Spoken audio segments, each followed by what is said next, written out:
बड़ा गर्व था कर्ण को अपनी धनुर्विद्या पर। वो सर्वदा मुझसे बराबरी करने का दुस्साहस करता था, परंतु वो मेरे बराबर तो क्या, मेरे चरणों की धूल के बराबर भी नहीं था।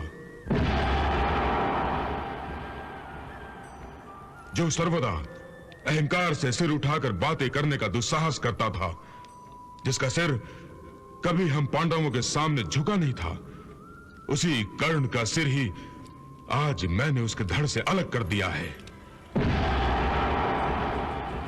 कर्ण का सारा गर्व, सारा अभिमान और सारा घमंड चूर चूर कर दिया है मैंने।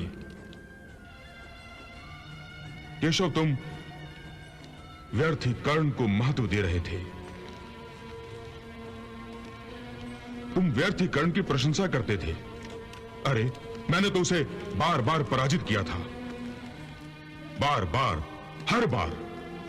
कर्ण तुमसे बार बार पराजित हुआ है, परंतु इसका अर्थ यह नहीं कि कर्ण एक श्रेष्ठ योद्धा नहीं था। तुम कहना क्या चाहते हो केशव? मैं श्रेष्ठ योद्धा नहीं हूं? मैं सर्वश्रेष्ठ धनुर्धर नहीं हूं?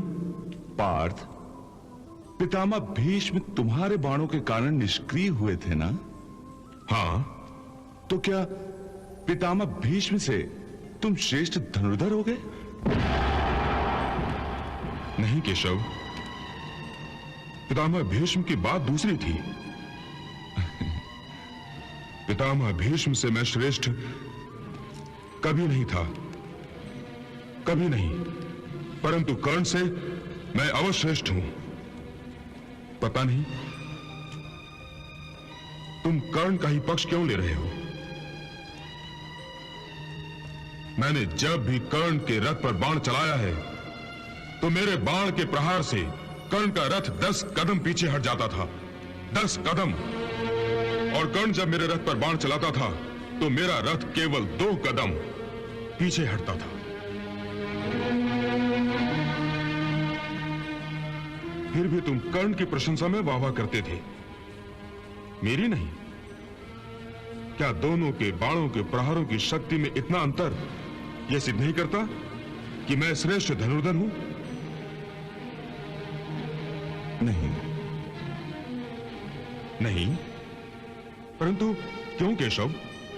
पार्थ, तुम मेरे मित्र हो, मेरे सखा हो, तुम मुझे सबसे अधिक प्रिय हो, इसलिए मैंने तुमसे कभी कुछ भी नहीं छुपाया है। यहां तक कि अपना दिव्य विराट रूप तक दिखाया है तुम्हें। तुम तो मुझे पहचानते हो, जानते हो कि मैं कौन हूं।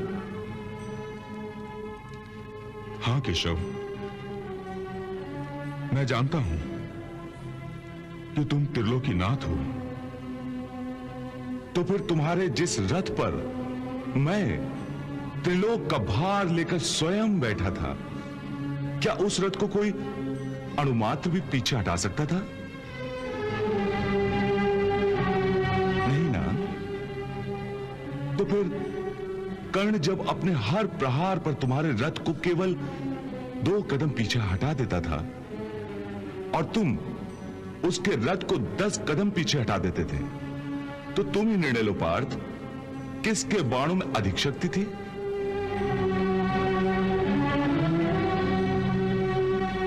पार्थ, असल में कर्ण तुम्हारा प्रथम शत्रु नहीं है, बल्कि अहंकार तुम्हारा प्रथम शत्रु है। इसलिए तुम अपने शत्रु के अधीन होकर समझ रहे हो कि कर्ण का वध तुमने किया है।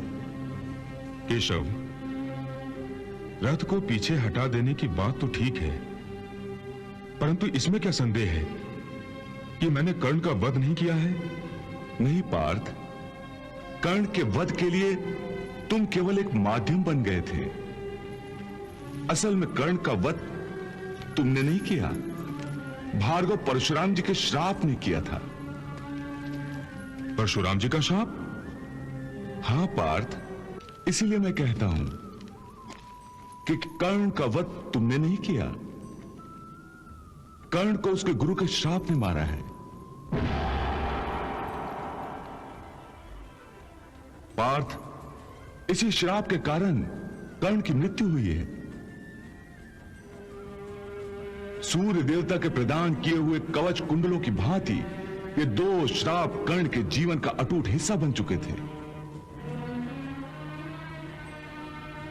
और इससे भी बड़ा सत्य यह है कि ये युद्ध कर्ण ने जानबूझकर हारा है।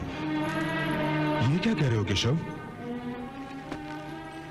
हां पार्थ, तुम नहीं जानते, कर्ण के सेनापति बनते ही मैं उसके शिविर में गया था। कर्ण के शिविर में? परंतु क्यों? उसे धर्म के मार्ग पर आने का निमंत्रण देने। मैंने उसे अधर्म का साथ छोड़कर पांडवों की ओर से लड़ने के लिए कहा था,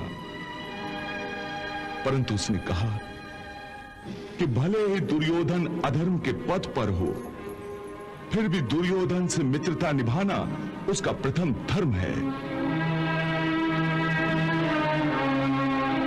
इसलिए वो प्राण त्याग देगा, परंतु अपने मित्र को धोखा नहीं देगा।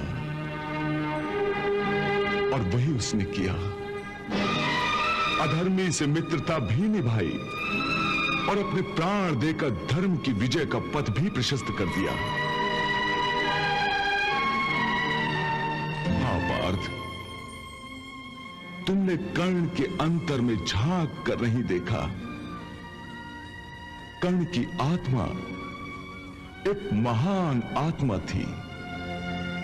पार्थ, ऐसे लोग युगों युगों में कभी कभार ही पैदा होते हैं।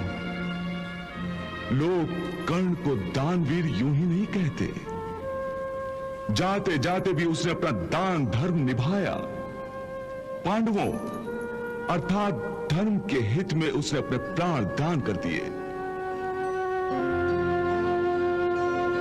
पार्थ, यदि कभी तुम्हें कर्ण के जीवन के पूर्ण सत्य का पता चलेगा तो तुम स्वयं धरती पर सिर रखकर उसे प्रणाम करोगे।